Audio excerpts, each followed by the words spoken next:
Welcome to the latest episode of our podcast series for financial advisors. Today's episode is The Limitations of Building a Billion-Dollar Boutique Firm Within a Wirehouse. It's a UBS Breakaway story and a conversation with Terry Cook, managing partner of Parsion Private Wealth. I'm Mindy Diamond, and this is Mindy Diamond on Independence.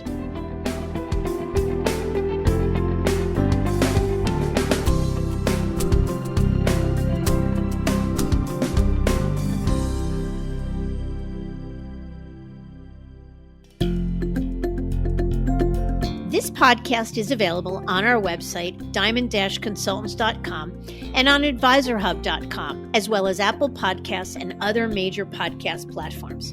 If you are not already a subscriber and want to be notified of new show releases, please subscribe right on your favorite podcast platform or on the episode page of our website. And if you find the content in this series to be useful and know others who could benefit from it, please feel free to share it widely.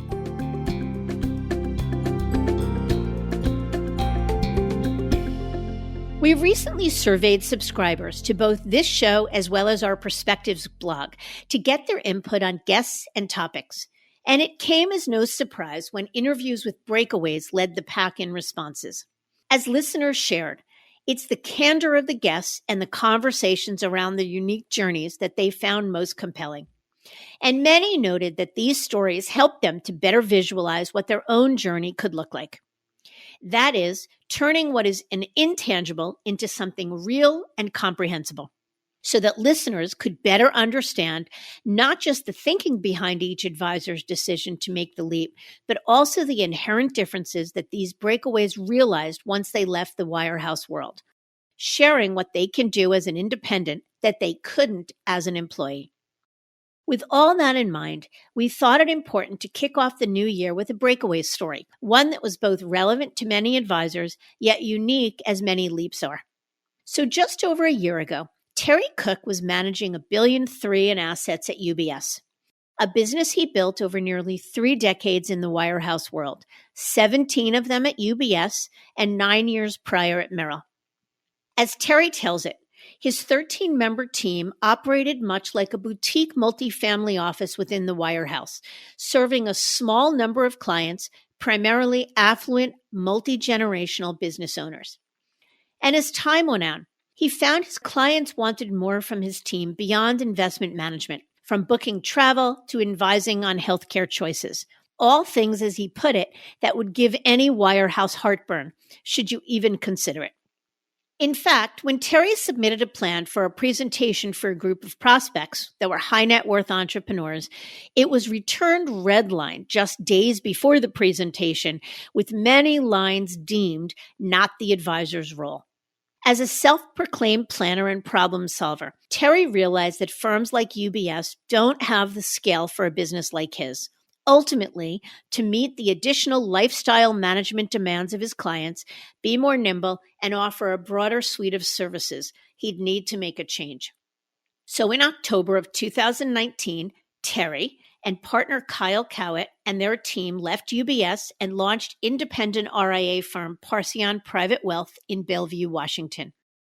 In this episode, Terry talks candidly about the journey, both as a wirehouse advisor and now as a business owner, including what he and his team needed to consider the decision to make the leap, how clients responded to the change, challenges they faced along the way, and how the ability to serve clients without limitation has ultimately impacted their business lives. Let's get to it.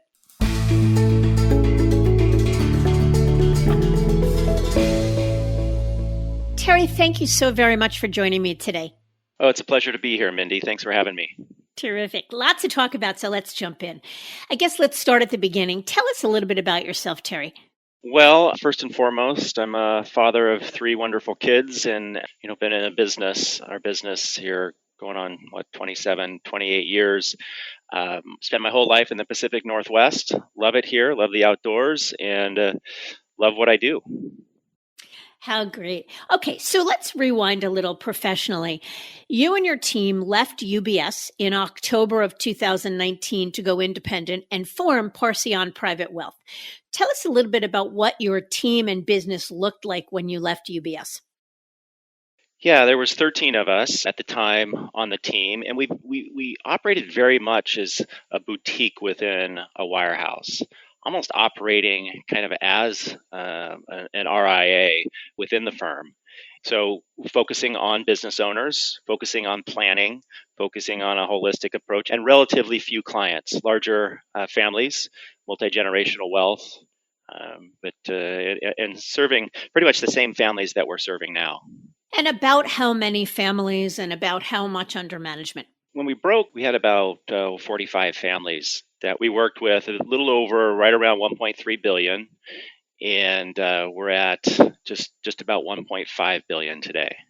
Nice. Okay, so we're going to unpack that a little bit as we move forward, but I just wanted Sure. that for perspective, so thank you.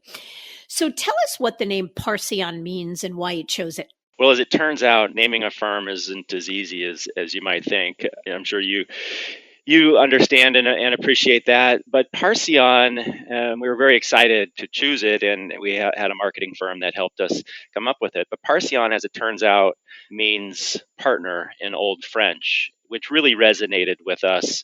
As you know, we work mainly with business owners, and they understand partnerships, and we truly look at our relationship as partners to the families that we serve. So it flowed naturally, and we also partner with other resources that are resources to the families that we work with. So it just kind of flowed naturally, and it makes for actually a nice story when we're asked that question. So thanks for asking. Yeah, no, of course, and I love it too.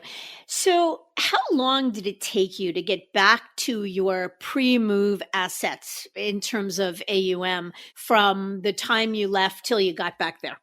Nothing about the last year has been normal, right? But it took us less than a year, honestly, to get asset levels back, which was gratifying. And most of that happened prior to the pandemic really busting out and lockdowns and whatnot. So we were gratified by that we were able to do the bulk of it relatively quickly.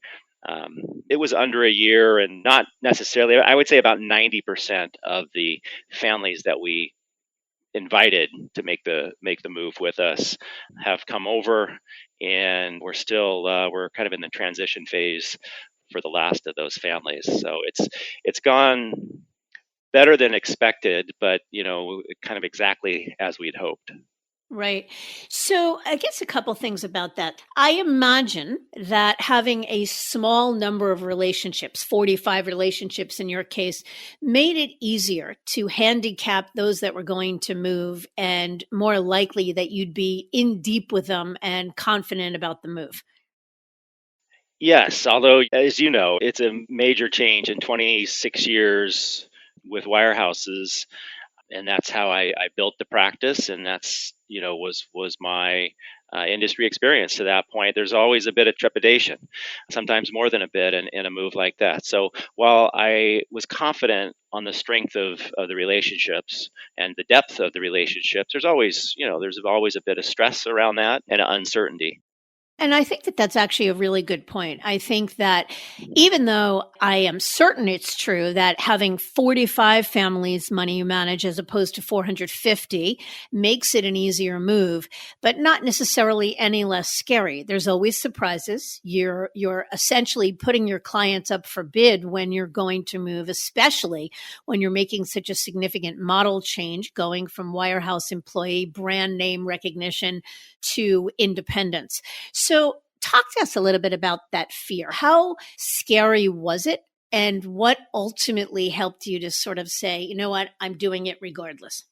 A lot of preparation went into it. I mean, I think there was probably 3 years of planning prior to the move, and lengthened because you're running a practice while you're planning a new company, mostly on your own, right? Myself and two partners that helped me on this. And also, our clients, our account minimums are 10 million, and some larger families. Our clients are everybody else's best client or aspirational family that they work with. So at a wirehouse, there's a number of folks who are there and building their business just by being at a wirehouse and waiting for quote unquote distributions, right? So we knew people were going to come after our clients, but we are also confident in what we do for those clients, and what we do, not a lot of others could replicate. So there was that concern and that stress, but that was lessened by the preparation and obviously the depth of the relationships. Okay, so you mentioned that makes perfect sense, but what were the kind of things that you were or are doing for clients that you felt confident others couldn't replicate? Right. Well, we really built, as you know, we operate kind of as an independent multifamily office, and we partner with business owners and entrepreneurs and their families really to help them optimize wealth events and what comes after a liquidity event, and do that through smart planning, a lot of internal resources on the team, strong advocacy around their interests, not just the business interests, and then obviously the prudent investment management. So the team really is our secret weapon and the expertise, and it was built around the needs and the resource needs of families, business owners, multi-generational wealth. So it was the process of how we deliver all that, and also the people and their expertise and their understanding of these families. It's really hard, and we can talk about specialization and having niches, but it's really hard for the general practitioner, quote unquote, to demonstrate or replicate what we were doing around this very special subset of families.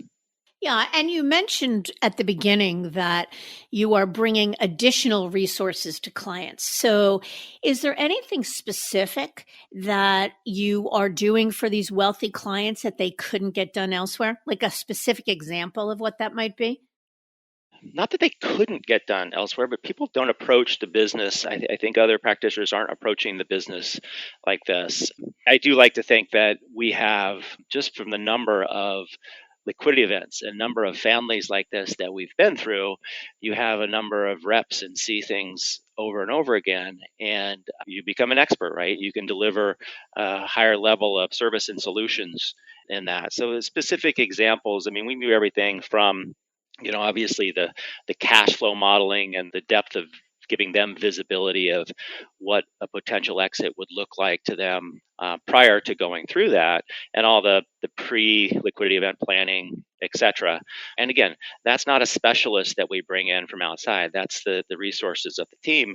But then we'll also help them book their traveling and some of the lifestyle and family supports, help them with review outside investments, help them select a concierge doctor, help them with family meetings and family governance. So it's all of these family and lifestyle support services that are really impactful for somebody going through something like this for the first time, and it's new territory, on top of obviously the advanced planning work and the prudent investment management. Yeah, no. And those tangible examples are helpful. Are those additional resources like helping them to find a concierge doctor and travel planning and whatnot, things that you were able to offer under the UBS umbrella? It's things that our clients demanded, right? But no, it gives any wirehouse heartburn, when you're helping with book travel or select a doctor, or especially help evaluate outside investment situations and whatnot. So that's the hard part for these types of families. That's what they're demanding beyond the investment management, which we do a fantastic job there, and I would say even better now. But that's getting more and more commoditized to a certain degree.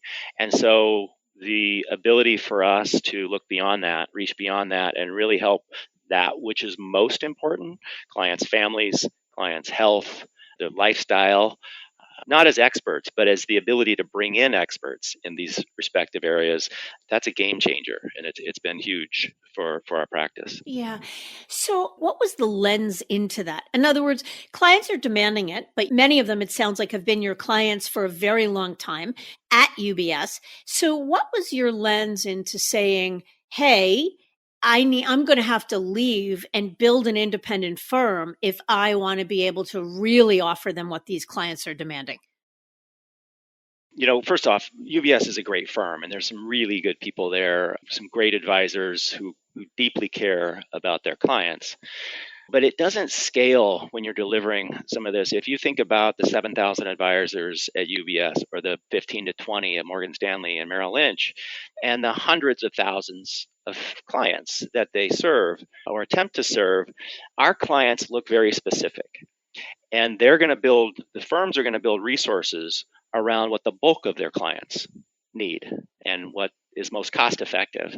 And the bulk of those clients at UBS did not reflect specifically the families that we were trying to serve and solve for and meet their demands. And so just over time, I had an epiphany at one point, and the straw that broke the camel's back. I don't know if I can point to that, but my analogy is when we transitioned, as much work as it was and is, it was like taking the ankle weights off in serving these families. Now we were untethered and could specifically meet their demands and help them in the areas that they needed it the most. And now it's different for every family. Yeah.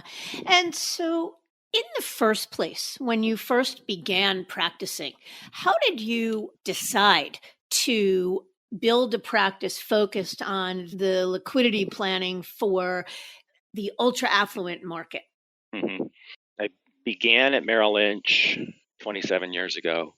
And back then, a different industry, as you know, the industry changes due to the demands of clients and other aspects fairly rapidly. And back then, it was all about opening as many accounts as you could. And I'm a planner, and I like the relationship with their family. I like to solve problems for them. I like to move forward them towards their goals. And the more clients you get, the less deep you can get, the less you can do that. So the model in our industry, from my perspective, has always been, how do you get more efficient to scale more families? And when I pivoted from Merrill to UBS in 2002, I made a point at that juncture to kind of look at who I enjoyed working with the most, who were my best clients, but mostly who I enjoyed working with the most. And obviously, that became business owners for me. They had the most complex situations. They, not to mention business owners generally, the small business owner is the most affluent, especially around here. And they had the most complex situations, and they also value the team. They understood the leverage of a team, and our approach resonated with them. So when I made that move in 2002, we very definitively focused on business owners and then built out the resources around what they told us they needed. And our business has taken off ever since, that we got more narrow in focus and more disciplined around that. Yeah. And was it scary then to jettison or take focus away from a broader client base and only focus on a smaller subset of clients? It's still scary at times, honestly. Yeah. We're not made up. Those that kind of grew their practice organically didn't grow it initially by turning away large clients. We operate in the land of Microsoft and Amazon and Starbucks, and there's a lot of very wealthy corporate executives here with fascinating stories and complex needs. We can help them. We just can't look them in the eye and tell them we are the best for them or that others can't do it. There's no firm that I've seen that's better equipped with resources, structure, contacts, and expertise that can help the small business owner planning for a liquidity event. And clients, families want experts. They demand experts, and they can sniff out if you're just an inch deep in what they need and in their situation. And so it's just been really helpful to us to really stay disciplined around that focus, around that niche. So let me pivot back to the time you were thinking about leaving UBS and going independent. I want to just go back to something you said, that a lot of the resources that your ultra affluent clients demanded were services that gave the wirehouses heartburn. And I think that's actually a good analogy because it's probably true. But isn't UBS Private Wealth or Merrill Lynch PBIG or Morgan Stanley Private Wealth built to serve the $10 million plus client? Yes. And like I said, there's some great advisors that are very astute at it and at delivering that, mostly from the investment side of things, not from the planning, family, and lifestyle support side of things. That doesn't scale. When you're helping families evaluate private air travel solutions, that doesn't scale. And that those types of things do give large firms heartburn, but that's also what's most important. Those types of things are very important to families. I still remember a presentation I was giving a number of years ago to a large group of business owners, and it was about advanced planning and some of the strategies around that. And sent it into compliance, and I got it returned to me a couple of weeks, 3 weeks, 4 weeks later, right before I'm supposed to give the presentation, and half of it was crossed out with red ink that said not the FA's role, not the advisor's role. This was simple wealth transfer planning. So that's the system there. And there's some very good people trying to change that at all the firms. But as you know, these large global national banks are not known for their ability to adapt and their nimbleness and whatnot. And so, again, great firms, great people. We came to the decision ultimately to make a change because we couldn't wait around, so to speak. And then we found all kinds of other benefits to the change, and which I'm happy to talk about. But it's just been a great move. Yeah, well, I definitely want to talk about that, but one more question. So I agree with you. This conversation and any other like it isn't meant to bash the wirehouses or UBS specifically in any way. And actually, in fact, as the wirehouses go, UBS is considered the boutique of the wirehouses. That seems like a good thing. So where did it fall short? I think it's hard to say. I'm focused on my practice, so I can kind of speak to that and where we were bumping up against issues or felt held back. But at the end of the day, it's still a big business, right? With 7,000 advisors and I don't know how many hundreds of thousands of clients ultimately. So, and there's resource decisions with that. And there's resource decisions on technology, on investment platform, on services, on specialists. And they're going to spend those resources. This is my opinion. And from my view, they're going to spend those resources on how to benefit the bulk of the advisors and the bulk of the clients, kind of the bell curve. And that wasn't necessarily our clients. And so these resources, of which the fees that my clients were paying went towards, didn't necessarily support their needs. And so that was the point where we had to look at other options in direct support of what we wanted to deliver and what our clients were demanding. And so what else did you look at the time? In other words, were there other options you might have considered other than going independent, or did you think that independence was the only way to do it? Having already been at Merrill, another very good firm, and as you know, when you're successful and you're growing and you've been in the business for a while, they're all calling you. And so I explored that. And there was a number of different models, including joining other RIAs. We operate with a very specific process around a very specific client. And we love what we do, and we're excited about how it's resonating. And so at the end of the day, we really wanted to do it on our own. And that's not for everybody, I would say. I think there's some very good other independents out there, firms that do great work. And quite frankly, if we found one that was very similar, we might have considered that, but really wanted to take this and see where we could go with it. Yep. So let's focus now on the looking ahead. What are the kinds of things, as you mentioned, that you're able to do as an independent that you couldn't as an employee? You mentioned being more nimble. So maybe you can give us some specific examples of how that translates. Yeah, it's really in a lot of ways, kind of the big areas that relative to kind of where it would help drive our decision was in the technology and access to investment opportunities. As I spoke before, wirehouses have to make decisions on resources. And again, they're known for a lot of great things, but over-investing in the latest technology is not one of them. So here we're in arguably one of the best areas of the country for technology in the Seattle, Puget Sound area, and we couldn't access the technology that was out there. Our clients couldn't be the beneficiaries of that. And not to over fixate on the technology, but technology, some of the latest technology is what provides nimbleness and communication and whatnot. So that was a big game changer to us when we could select not only the services that our clients needed, but also the technology that supported what we were trying to deliver as much as possible. And then in keeping with that, there's a lot of local investment opportunities here that we couldn't access before. We work exclusively with entrepreneurs, and in the area with arguably kind of one of the most talent-rich environments for entrepreneurs, especially new companies being formed. But yet we could never introduce any of these opportunities to our clients. And so, because that was all controlled, by decisions back in New York, and had to have scale and whatnot to be able to roll out to 7,000 advisors.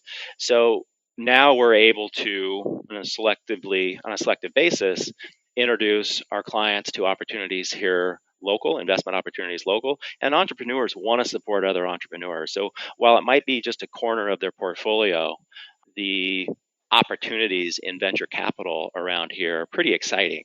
And not only from an investment standpoint, but just it scratches that itch after somebody sells their company. Many of our clients want to support other entrepreneurs and be somehow involved, even if it's as in an advisory role or just a cheerleader. Yeah. So, and those examples are so helpful, but let me ask you a question. So, when you're first pitching to your clients, you're approaching your clients, you've left UBS, you've formed an independent firm, this multifamily office called Parsion. What did it sound like? How do you tell your clients or ask them to join you and tell them about this great new value proposition you're building without bashing or negating the work you were able to do for them for so many years at UBS? Right. Great question. And then obviously these discussions happen after we've already made the decision, right? So there was a lot of not only made the decision, but actually formally made the move. So there's a lot of trust in the relationship and whatnot. But what it really came down to in large part is, again, remember, all of our families started up a business of their own one day and are business owners. And as much as really in the last 15, 16 years, I've worked almost exclusively with business owners, I was never actually one. And that resonated with them, that I was finally, we were finally going to not only be able to advise them on the growth and optimization of their business, but we were going to be business owners. So they appreciated, they, in some ways, even remembered when they started a company because they saw a gap in the market and that they could do better. And so they appreciated that. So maybe it was a little easier discussion for us. All of the things, technology, the ability to deliver a broader suite of services, be able to adapt to their needs and be responsive. The fact that we weren't as conflicted because we were working directly for them. All of those things they understood and resonated with them. And at the end of the day, they appreciated the fact that we were going to be even more aligned with them than we were before. And I'm presuming they responded pretty well to that? Yeah, really well, ultimately. Now, again, these were all very successful, smart business people, right? So they asked all the right questions. This was not a blind, they liked us, they know what we did with them, but they wanted to check all the boxes. And so they looked under the hood.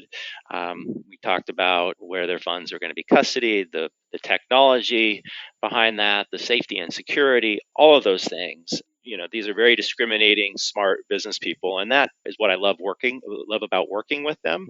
And it sharpened us and made sure that we had a good story, a thorough story, and has helped us bring in new families since then. So it's really been a great exercise.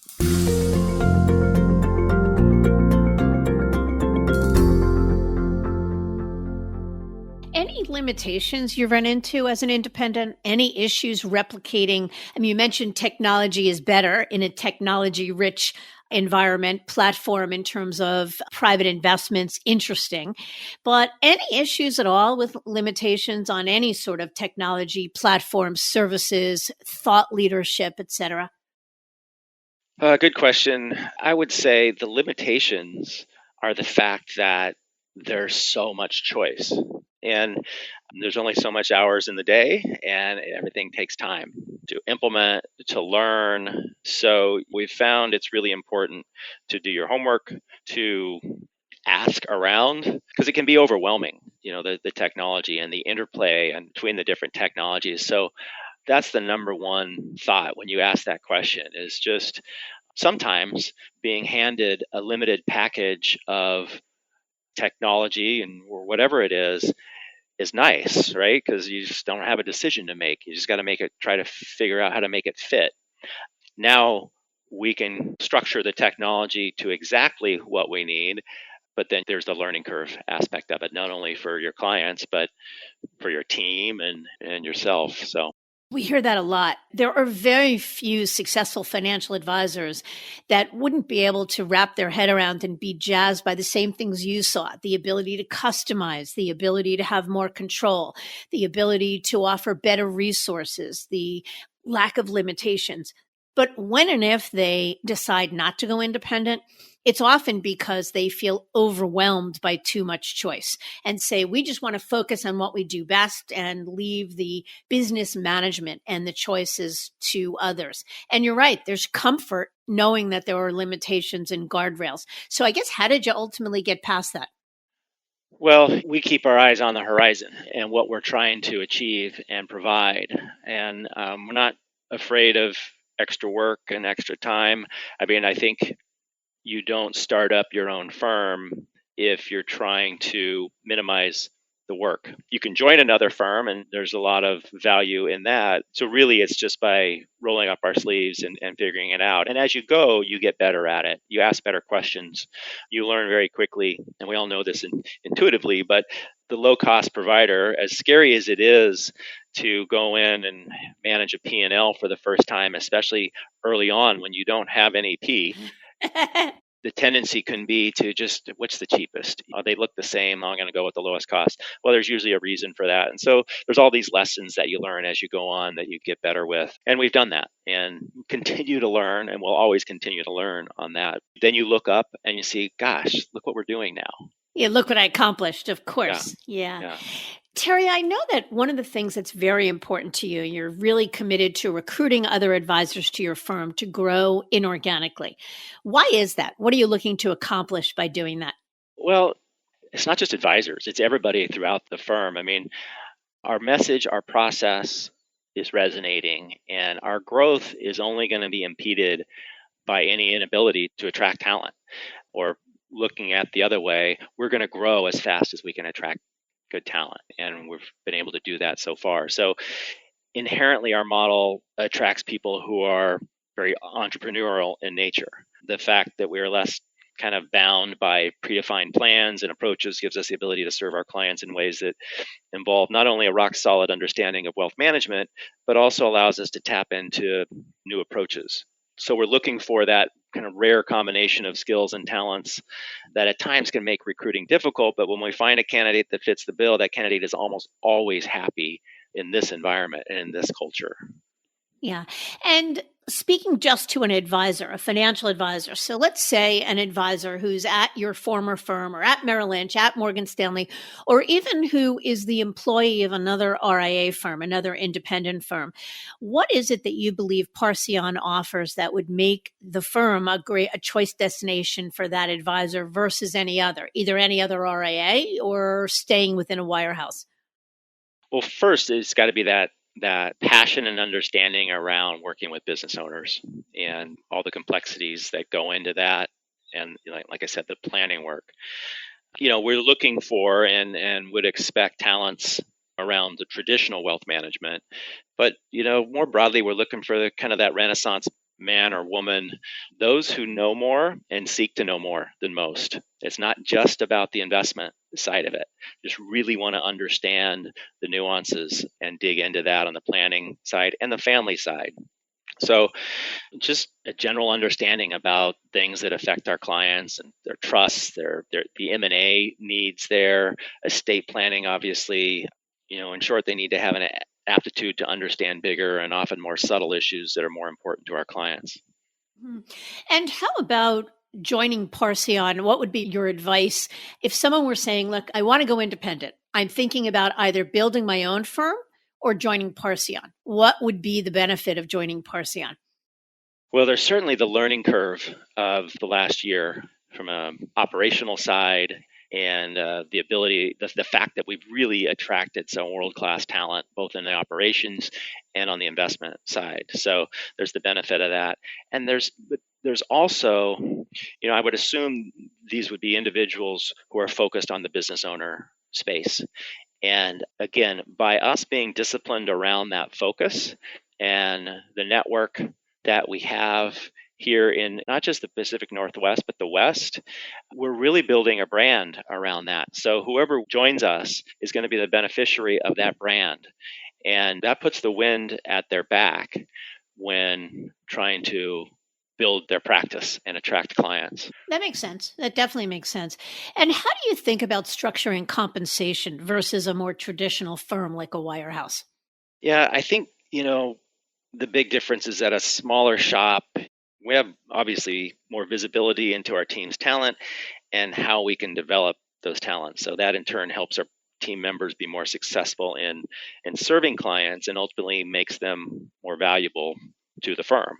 I believe firms like ours are inherently more of a meritocracy. We have the ability to better identify, grow, and reward talent compared to a traditional wirehouse, and then structure the compensation around those people. And certainly, there's things like kind of a more customized deferred comp, and then the equity participation part of it, and growth participation and profits participation that you're just not going to find in a larger firm. That's not how they're set up. So true, definitely true. But how about in terms of transition compensation? So if an advisor is at Merrill Lynch and is looking at joining, say, Morgan Stanley or UBS, or joining Parsion or any other RIA firm, Morgan Stanley and UBS are going to offer that Merrill Lynch advisor a whole lot of transition cash up front. But I assume a firm like Parsion isn't in the huge cash bonus, transition upfront bonus reward. So how do you think about transition compensation, and how could an advisor get comfortable? Yeah, I love your value proposition. I get everything you're saying in terms of everything you're saying sounds great, but I walk away from an awful lot of unvested deferred comp. How do I make peace with that if they're offering me a whole lot of cash up front and you're not? Right. Well, let's just assume, for the sake of this discussion, that we find that perfect fit, right? Because we're $10 million minimums or a certain net worth, as far as clients, and that, so not everybody's book would fit with that, but there are definitely some folks out there who it would. And if we find that fit, really what's going to be important to us is we find that person with an entrepreneurial spirit that understands that we're building something great, and we provide the best environment for their clients, but more importantly for them to succeed, and that they want to be a part of that from an equity standpoint and grow, and that we give them the best opportunity to grow. So at this point, and this could change, we could be talking a year from now and change our approach, but at this point, we're not looking for that person who effectively wants to sell their book and retire and sees that upfront payment as part of that. We're looking for somebody who wants to join and grow with us and help us build something really special. Yeah, and I think that that's right. It's someone who says, I'm willing to bet on myself, and I believe so much in your value proposition that I'm willing to trade cash up front for a more long-term view, betting on myself and the trust that your equity is worth more. Our equity combined will be worth more than just my equity alone. Exactly. Yeah. Well said. And that's the type of person that, to your point, that's the type of person that we're wanting. And again, at all positions, you talk about the differences between what we can do here on a compensation structure and what we could do before. One of our three partners, equity partners, is my longtime assistant, CSA at UBS, Jenny. And in the UBS structure, the Wirehouse structure, she's not a partner. It's not the way it's set up. But I think everybody listening to this discussion that's in the business knows that assistant who is core to growing the business and keeping it together and whatnot. But yet in the Wirehouse structure, he or she is not viewed as a partner generally. Yeah, actually, that's a really good point. The ability to equitize support staff or important team members in a customized way can be a major draw. I've actually worked with many teams that have moved where that was one of the main drivers to be able to do so. So that absolutely resonates. And what successes have you had or potentially will have in recruiting advisor talent? Yeah, it's been gratifying. It's probably the biggest surprise to me so far is the ability to attract talent. It's hard here in the Puget Sound area. You're competing against some very good firms that are hiring like crazy, and Amazon and Google and Facebook. And, it's a different skill set to some degree, but it's part of that talent pool that everybody's trying to go after. So we've got a better story now. And it turns out that not everybody, or there's a significant amount of people that don't want to work for a big global bank. They like our story about growth, the flatness of our structure here, and how everybody's got a say to do their part, and the opportunity for growth and development within a growing firm like that. So there's also, from an expertise standpoint, what we do for families has resonated with attorneys or CPAs that are not excited about billing for 6-minute increments the rest of their life, but really like working with the business owner and delivering solutions to them, and don't want to necessarily keep track of every, like I said, 6-minute increment. So we've had great luck, but it's hard. It's probably my biggest job. And like I said, the most significant thing that's going to determine our ability to grow. Yeah, no question about it.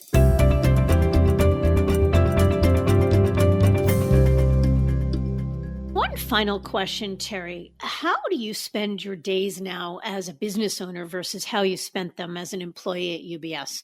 And I ask that because one of the things I think that a prospective breakaway is concerned about is I like managing money. I like developing relationships. I like being in it. And I don't want to have to worry about putting toner in the copy machine or unclogging the toilets. And so how much does your day-to-day change as a business, or has it changed as a business owner?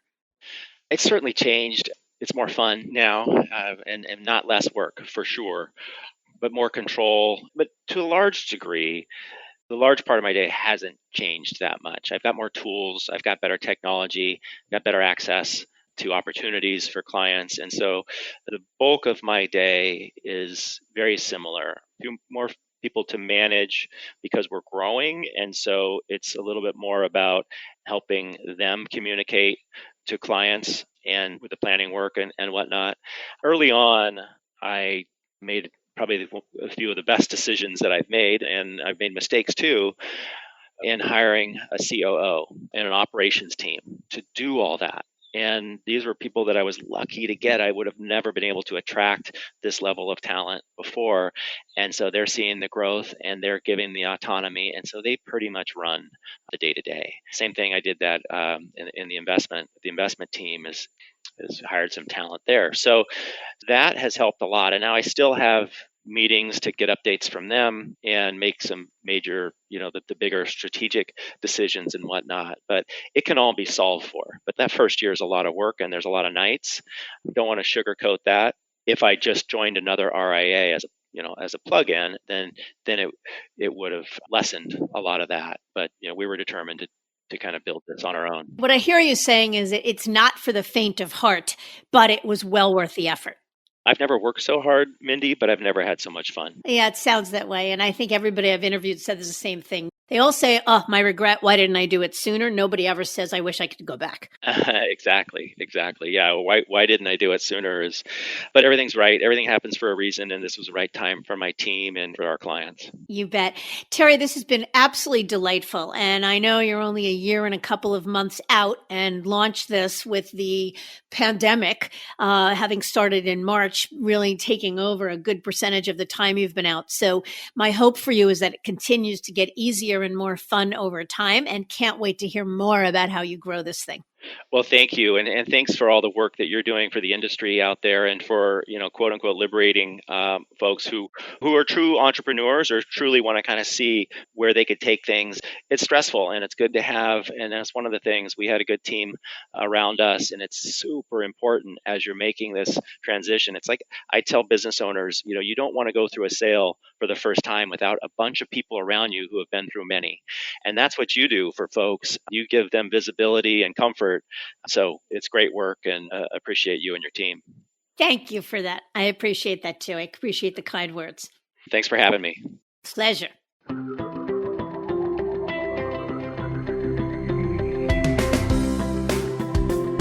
We often talk about how advisors' mindsets have changed, having evolved to wanting more from their firms. And likewise, clients too are looking for more from their advisors. As such, many advisors, particularly those managing high net worth clients, are coming to realize that the wirehouses cannot answer these changing demands.